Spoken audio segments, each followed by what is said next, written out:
Today is June 9th, 2025. The war in Ukraine is entering yet another phase, more intense, more complex, and more dangerous. Just hours ago, Ukraine faced what may be the largest aerial attack since the war began. A barrage of 479 drones and 20 missiles rained down on Ukrainian cities. It's not just about weapons anymore.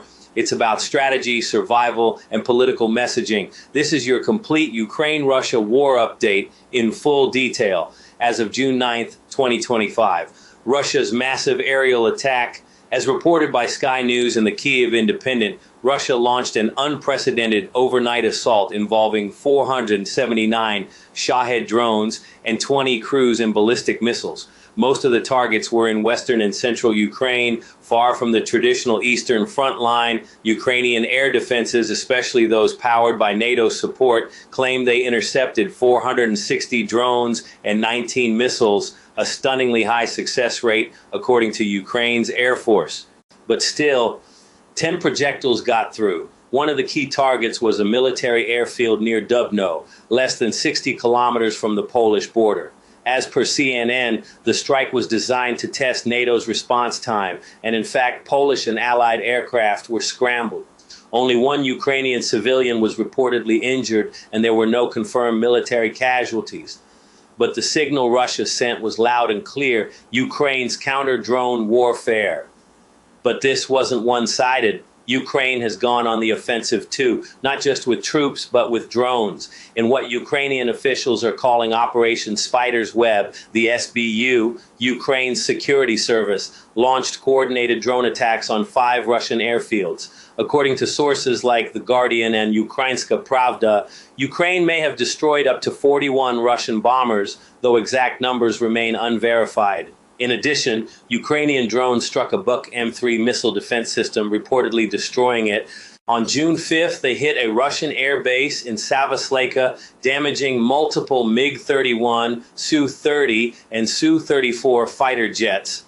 Just 2 days later, a Ukrainian drone targeted a Russian drone parts factory in Cheboksary, triggering fires that took hours to extinguish. Then came the biggest headline: Ukraine claims it shot down a Su-35, one of the Russia's most advanced fighter jets, over Kursk region. If true, this is a major morale win. The shifting front lines. Meanwhile, the ground war is slowly but steadily changing shape. Russian forces have claimed new advances into the Sumy and Kharkiv regions, areas that were once considered relatively stable. On June 2nd, Russian troops entered and took control of Kostiantynivka in Sumy Oblast, according to Russia's Ministry of Defense. Just days later, they announced incursions into Dnipropetrovsk Oblast, a significant psychological and geographic expansion. These moves suggest a broader push beyond traditional front lines. But on the other hand, Ukraine disputes these claims. Their Ministry of Defense said these announcements are part of a Russian disinformation campaign. However, U.S. intelligence sources cited by Reuters confirm that Russia is massing around 125,000 troops in these border regions, possibly preparing for a summer offensive that may involve multi-front pressure, a tactic rarely used since 2022. Prisoner swap and human cost. In a rare moment of diplomacy, both sides agreed to a major prisoner exchange beginning June 9th.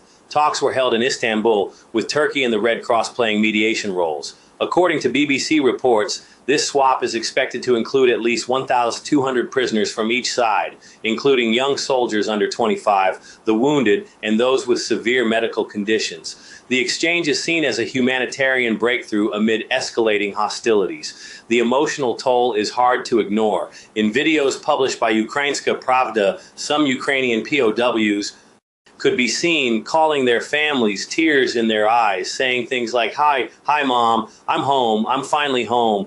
These moments offer rare glimpses of humanity in a war that's become increasingly mechanized. International response and Western aid. Western nations are reacting with increasing urgency. Canada just approved a $25-50 million package to supply Ukraine with armored vehicles and electronic warfare equipment. Meanwhile, Poland has paused its planned Black Hawk helicopter deal, opting instead to increase its own drone warfare budget, focusing on border defense. A Financial Times editorial published on June 8th warns that Western allies need to double down on drone and anti-missile technology or risk Ukraine falling behind in what's now a tech-driven war. NATO advisors have already begun testing next-gen drone interception systems in Romania and eastern Poland, prepping for worst-case scenarios. What comes next? So, where do we go from here? All signs point toward a brutal summer. With over 125,000 Russian troops massing in border regions, combined with this week's drone escalations, it's clear the war is entering a new tactical phase. Peace talks, while ongoing through back channels in Geneva and Istanbul, remain largely symbolic. Neither side is ready to back down, and the battlefield is adapting. Drones, cyber attacks, electronic warfare, all are playing a more critical role than traditional tanks or troops. As per a Pentagon source quoted by NBC News, this war is now a laboratory for 21st century combat. And with both sides ramping up recruitment and weapons production, experts say this phase could set the tone for the rest of the war, or even redefine how future conflicts are fought, driven less by manpower and more by machines and data. It signals a deeper shift in how global powers prepare for high-tech, long-term warfare. Stay informed. June 9th, 2025, a turning point, maybe not the final one, but definitely a serious one. A war that began over borders has turned into something far more complex, a fight over strategy, survival, and ideology. What happens next will depend not just on the battlefield, but on how the world responds. If you're watching this from the US or Europe, know this: your governments, your weapons, and your politics are part of this story.